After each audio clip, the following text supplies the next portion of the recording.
Bonjour Ludovic Bréant, entrepreneur et coach. Je suis ravi de vous retrouver aujourd'hui donc avec Didier Gélanor, qui est quelqu'un d'extraordinaire, quelqu'un qui est passé de SDF, on va dire, de timide, à aujourd'hui quelqu'un qui influence, qui donne confiance à des milliers de personnes. J'ai vu Didier en conférence, il est bluffant. Donc Didier, si tu pouvais nous donner quelques clés, comment tu as fait pour transformer ta vie de cette manière-là en quelques années? D'accord, déjà merci et salut encore à vous tous. Comme je disais, c'est l'estime, quoi. C'est vraiment l'estime de soi. C'est que chacun d'entre nous, on a beau souvent avoir des échecs, on a beau souvent rater, avoir des défauts.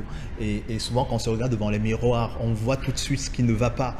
On a beau être dans cette situation-là de mésestime de soi. Au fond de chacun d'entre nous, il y a une partie de nous qui sait qu'on est des personnes à succès. Il y a une partie de nous qui sait qu'on mérite ce qu'il y a de plus beau. On sait qu'il y a une partie de nous qui mérite la prospérité et l'abondance. Et c'est d'ailleurs cette partie-là qui nous amène souvent à faire des choses extraordinaires. Et souvent, quand on fait ces choses-là, tout juste après, on retombe dans ce qu'on faisait d'habitude. Et moi, à un certain moment, j'ai rencontré une personne qui m'a justement aidé à me rendre compte que je suis beaucoup plus qu'un SDF.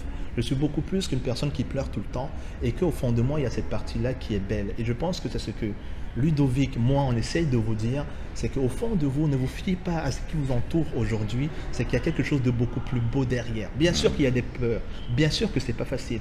Parce que quand on est venu au monde, on n'avait pas de carte. Même nos parents, même nos amis, ils ne savent pas comment faire. Donc c'est normal qu'on ne maîtrise pas tout.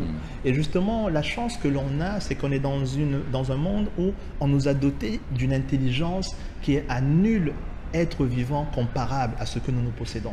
Donc cette intelligence-là, c'est ça qui nous permet de trouver des solutions au travers des discussions, au travers des coachings, au travers des vidéos.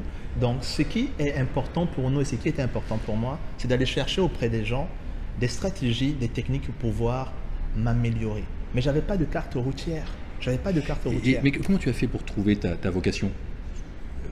Comment tu as fait pour trouver ton projet, ta mission de vie, peu importe comment on l'appelle, mais ça peut vraiment aider des personnes qui nous écoutent. Très bonne question. Moi, je crois fondamentalement que le leadership, comme c'est un domaine là où c'est que c'est le chaos qui fait naître les leaders. C'est souvent le chaos qui fait naître les leaders.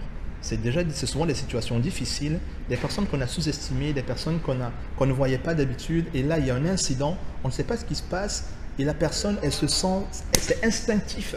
Elle se dit, elle prend la responsabilité de pouvoir aider les autres.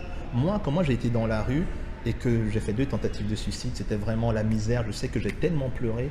Le jour où, Ludovic, j'ai trouvé qu'il y avait une possibilité de réaliser des choses extraordinaires, le jour où on m'a dit Didier, tu peux faire des choses top, déjà je me suis senti bien, mais quand 6 mois après je suis devenu vice-champion de France des meilleurs orateurs, là je me suis dit tout est possible.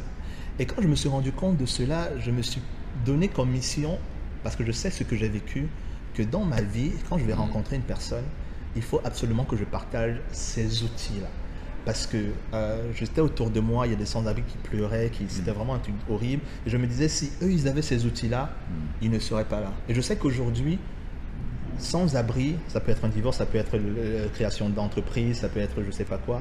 Et ces outils-là peuvent également nous aider à aller beaucoup plus loin, en fait. Dans cette vocation-là, c'est venu de mon expérience, en fait. Tout comme la situation, si aujourd'hui, ça ne va pas, vous êtes à découvert, si la création d'entreprise c'est difficile, si c'est le chaos. Vous avez des doutes, des peurs. Au lieu de vous dire que j'abandonne, je crois au contraire que c'est le meilleur moment de vous dire que c'est pour toutes ces raisons-là que je vais me bouger.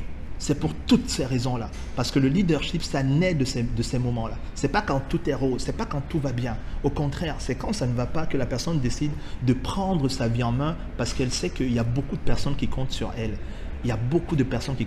Et la première personne qui compte sur nous, c'est notre enfant intérieur. C'est notre bien-être.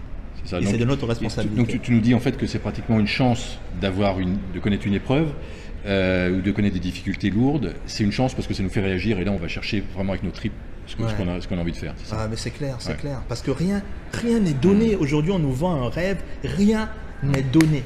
Rien du tout. Rien. Même le fait qu'on soit venu au monde, on a dû batailler avec nos parents et tout. Ça n'a pas été facile. Même le fait de faire des vidéos aujourd'hui. Bref, tout ce qu'on doit faire, apprendre à parler, s'habiller, rien n'est donné.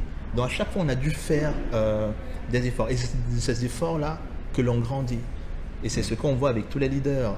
Gandhi, Hélène Keller, Martin Luther King, Steve Jobs. C'est vraiment à un moment, on se dit que je mérite beaucoup mieux que cette situation qui est là. Ma famille mérite beaucoup mieux. Ma communauté mérite beaucoup mieux.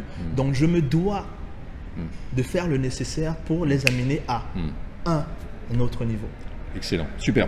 Bah, écoute, Didier, merci beaucoup pour cette entrevue vraiment passionnante et très riche. Les entrepreneurs zen, on vous souhaite le meilleur. Vous pouvez rejoindre Didier. Alors je vais te laisser parce qu'il y a beaucoup d'endroits où on peut te rejoindre. Vas-y, je te laisse expliquer. L'école des conférenciers professionnels, si vous voulez devenir conférencier, le Tour de France de la confiance en soi, le grand sommet de la motivation qui aura lieu le 6 octobre prochain à Paris. Et il y a également l'école de leadership. Et il y a également les livres voilà, sur Amazon et en librairie. Génial. Voilà. Bravo Didier et à très bientôt. Très bon succès à vous. Au revoir. Ciao, ciao. Au revoir. Très bon succès.